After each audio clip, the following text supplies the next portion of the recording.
दिलकश है कि आज माननीय प्रधानमंत्री स्वयं पधारे हैं।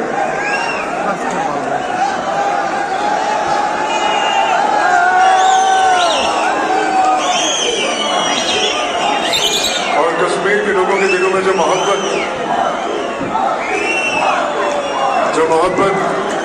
अपने महबूब रहनुमा के लिए है, वो तो बस देखते ही बनती है कि जिस जोश से, जिस भरभरे से सब के सब अपने महबूब रहनुमा की शान में, उनके एजाज में नारे बुलंद कर रहे हैं, उससे इस बात का अंदाजा होता है कि कश्मीर के लोगों को कितनी ये हमारी मोहब्बत की एक छोटी सी अक्कासी है, एक छोटा सा नजराना है अपने महबूब रहनुमा के लिए। और अब मेरा निवेदन है उपराज्यपाल महोदय से कि वो विधिवत रूप से माननीय प्रधानमंत्री श्री नरेंद्र मोदी जी का स्वागत करें। उपराज्यपाल श्री मनोज सिन्हा।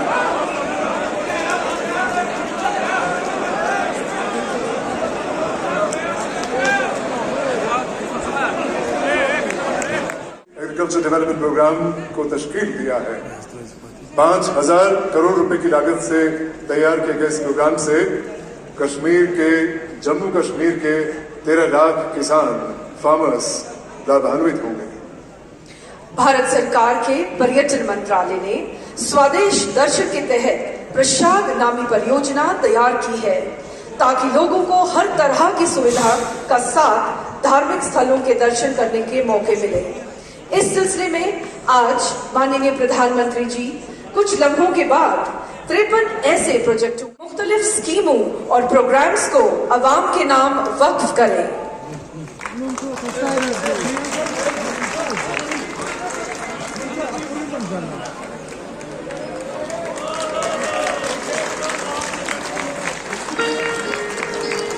जोरदार तालियां स्टेडियम के हर तरफ से, स्टेडियम के हर हिस्से से, हर बात से, हर भाग से जोरदार तालियां इस समय के लिए।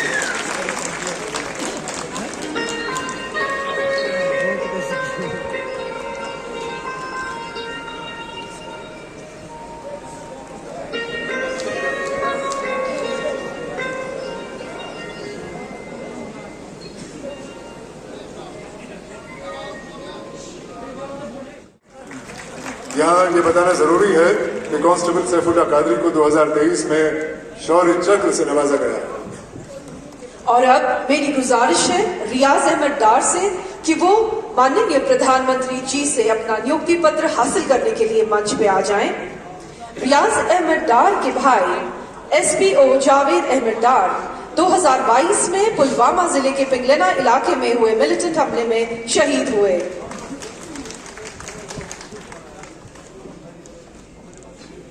भारत में पिछले 10 साल के दौरान रोजगार के अनगिनत रास्ते खोले हैं। आज फिर एक बार माननीय प्रधानमंत्री श्री नरेंद्र मोदी जी के आशीर्वाद से जम्मू कश्मीर के 1041 नौजवानों को रोजगार मिल रहा है। मेरी गुजारिश है माननीय प्रधानमंत्री जी से कि वो अपने हाथों से ऐसे 2 नौजवानों को एम्प्लॉयमेंट लेटर सौंप दें। सबसे पहले मंच पे आ रही हैं कुलसुम सलाम, माननीय प्रधानमंत्री जी से अपना एम्प्लॉयमेंट लेटर हासिल करने के लिए। आपको बता दें कि कुलसुम सलाम को जूनियर इंजीनियर सिविल की पोस्ट पे तैनात किया गया है।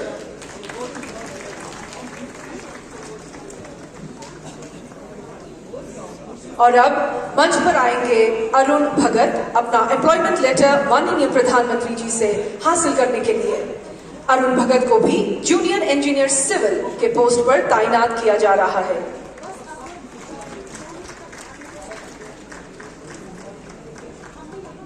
बहुत बहुत धन्यवाद प्रधानमंत्री महोदय, बहुत बहुत धन्यवाद आपका। अब हम चलते हैं अगले पड़ाव की ओर। खुशहाल जम्मू कश्मीर, अमन और तरक्की की नई तस्वीर। जैसा कि आप जानते हैं, जम्मू कश्मीर सरकार ने पिछले नाजिम जी जी सर। किस तरह? हाँ बताइए। हाँ नाजिम, मेरा नाम नाजिम नजीर है। मैं पुलवामा के सांबूरा गांव का रहने वाला हूँ। मेरी जर्नी स्टार्ट हुई 2018 में। मेरे अपने घर के छत पे 2 मधुमक्खी के बक्से रखे थे और मैं उस टाइम पे 10वीं जमात में पढ़ता था। मैं अक्सर स्कूल से आके छत के ऊपर जाता था और उनका केयर करता था। धीरे धीरे करके मैंने इंटरनेट पे जाके उनके बारे में पढ़ा और जब 2018 पास हुआ, 2019 में मैंने सोचा कि इन 2 बक्सों में कैसे बढ़ाऊं, तो मैं सरकार के पास गया।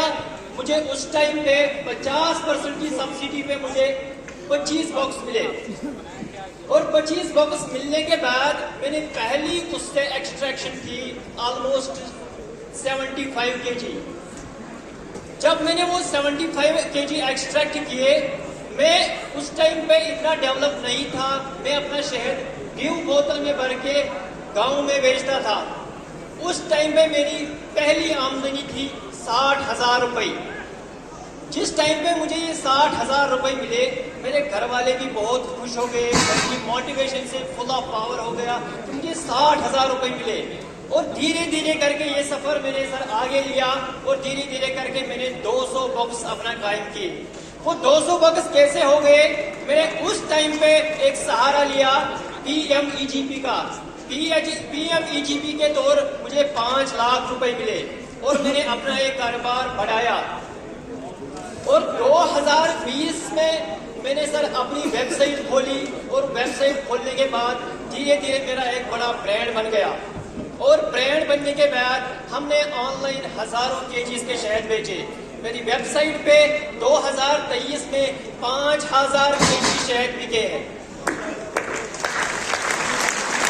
और धीरे धीरे करके ये सफर आगे बढ़ा सर। मैंने 2000 मधुमक्खी के बक्से बना लिए और मेरे साथ मैंने अकेला ही काम नहीं किया। मैंने सोचा खुद ही मैं अपना बेनिफिट नहीं लूंगा, मैं और को बढ़ावा दूंगा, अपनी यूथ को इसके साथ जोड़ूंगा। धीरे धीरे करके मेरे साथ लगभग 100 बंदे सर जुड़ गए जो ये मधुमक्खी का काम करते हैं। 100 जोड़ने के बाद धीरे धीरे मैं सर आगे बढ़ा और 2023 में मुझे सर FPO मिला। और FPO के मिलने के बाद अब हमारे पास सर कोई टेंशन ही नहीं। अब तो हम FPO के थ्रू मार्केटिंग लिंकेज एक स्टॉल लगाने पर सर हमें एक स्टॉल में हमने 1 लाख रुपए कमाया। और वो भी सर डिजिटली। हमें दिक्कत होती थी पहले जब एग्जीबिशन में जाते थे, 1 लाख रुपए जेब में कैसे घूमते थे सर, क्योंकि आज हमारा UPI सिस्टम है। आजकल हमारी 98% पेमेंट डिजिटली हो रही है।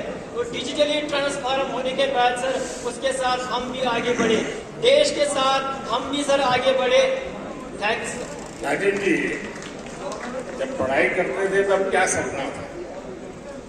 सर जिस टाइम पे मैं 10वीं जमात में था तो मेरा सपना, पहले घर वाले मुझे बोलते थे आप डॉक्टर बनो, आप इंजीनियर बनो। तो मैंने घर वालों का मैं नहीं सुनता था। मैंने सोचा सर मैं अपना दिल का सुनूंगा। तो मैं जब 2 बक्सों के पास गया था तो मैंने सोचा नहीं, मुझे डॉक्टर और इंजीनियर में इंटरेस्ट नहीं है, जो मुझे खुद लगे मैं वो करूंगा।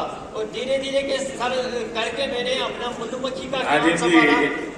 परिवार आपकी क्षमता को जानता था, आप डॉक्टर बन सकते थे, लेकिन आपने वो रास्ता नहीं चुना और आपने एक प्रकार से स्वीट रिवॉल्यूशन, हमने ग्रीन रिवॉल्यूशन सुना है, हमने व्हाइट रिवॉल्यूशन सुना है। आज मेरा कश्मीर नाजिम जैसे युवाओं के कारण स्वीट रिवॉल्यूशन का नेतृत्व कर रहा है। बहुत बहुत बधाई। अच्छा नाजिम जी, आपकी इस पहल में जैसा आपने बनाया, सरकार की योजनाएं गई, लेकिन शुरुआत में शायद सरकार में योजनाओं का लाभ लेने में दिक्कत आई होगी या सरलता से आपको समझ आया, मिलता गया? सर 2018 की बात अगर मैं करूं तो मैं पुलवामा, बारामूला, गांधरबल, अनंतनाग सब डिस्ट्रिक्ट में गया सर, क्योंकि मेरी तड़प थी कि मैं इस मधुमक्खी के काम में काम करूं। मगर कहीं भी मुझे उस टाइम पे सपोर्ट नहीं मिला। मैं एक बंदे के पास गया, लास्ट में डिपार्टमेंट ऑफ एग्रीकल्चर के पास गया और उन्होंने मेरा हाथ थाम दिया और सफर आगे बढ़ता रहा। नाजिम जी, देखिए मधुमक्खी का ये व्यवसाय एक बिल्कुल नया क्षेत्र होता है और आप बहुत आसानी से कर सकते हैं और उसके कारण फसल को भी बहुत फायदा होता है। यानी मधुमक्खी एक प्रकार के आपका फार्म लेबरर के रूप में भी काम करती है। तो आपके मधुमक्खी के इस काम के कारण किसानों को समझ आ रहा है कि आप उनकी भी मदद कर रहे हैं। सर बिल्कुल, जब भी हम आसपास आज मधुमक्खी डाल रहे हैं, हमारे घर वाले बोल रहे हैं आपको जमीन चाहिए हम दे देंगे, आपको कोई सपोर्ट चाहिए हम दे देंगे। आपका ही फायदा नहीं जा रहा है बल्कि हमारा भी फायदा हो रहा है। इसलिए जब भी हम राजस्थान में जा रहे हैं, हम कोटा में जा रहे हैं सर, हम यूपी में जा रहे हैं, वहाँ हमें जमीन मुफ्त में दिया जाता है ताकि आप यहाँ पे लगाइए, हमारा फसल भी बढ़ेगा, आपकी आमदनी भी बढ़ेगी। राजीव जी, आप इतना सारा करते हैं, एक सुझाव मैं देता हूं और आप ऑनलाइन भी करते हैं। सेंट्रल एशिया में जो हनी होता है, उन देशों में हनी, क्योंकि वहां भी ये हिंदू कुश पर्वत है सारे, वहां भी हिमालय की तरह ही सारी पर्वतमालाएं हैं, वहां की हनी का एक प्रकार अलग है। और मैं मानता हूं कि ऑनलाइन इसका स्टडी कीजिए। दूसरा, वे लोग अलग अलग टेस्ट के लिए अलग अलग फूलों के बीच में अपनी मधुमक्खी का पालन करते हैं। उसके कारण जो हनी मिलता है, उसकी स्मेल, उसका टेस्ट उस फ्लावर जैसा मिलता है, तो उनको बहुत बड़ा मार्केट मिलता है। मैं चाहूंगा, भारत में भी बहुत प्रयास हो रहे हैं, उत्तराखंड में भी बहुत सफलतापूर्वक प्रयास हुए, और राजीव जी आपने भी जरूर ऐसा किया होगा। सर हमारी जो कश्मीर का हनी है, बाकी जो स्टेट्स का, न्यूजीलैंड का, जो अदर कंट्रीज का हनी है, हमारे भारत का हनी इस टाइम पे नंबर 1 है। हमारे कश्मीर का एकेशिया पूरी डिमांड है सारी वर्ल्ड की सर। हमारे एकेशिया सर पहले 400 रुपया केजी था, इस टाइम पे वो 800 रुपए, 1000 रुपए तक पहुंच गया। राजीव जी, आपसे बात करके बहुत अच्छा लगा। आपने जो पहल की उसमें बहुत स्पष्टता और साहस चाहिए, और आपको स्टूडेंट लाइफ में इतना विजन आपका क्लियर होना, ये अपने आप में बहुत बड़ी बात है। मैं आपके माता पिता को भी प्रणाम करता हूं जिन्होंने आपकी ऐसी परवरिश की, और आप देश के नौजवानों को दिशा दे रहे हैं। वरना वो इंतजार करके बैठता है, मेरे पास कुछ नहीं है। आपने इंतजार नहीं किया, आपने छोटी सी शुरुआत की, और आप आज देश की ताकत बन रहे हैं। मेरी तरफ से नाजिम आपको और आप जैसे युवाओं को मेरी तरफ से बहुत बहुत शुभकामनाएं। Thank you sir.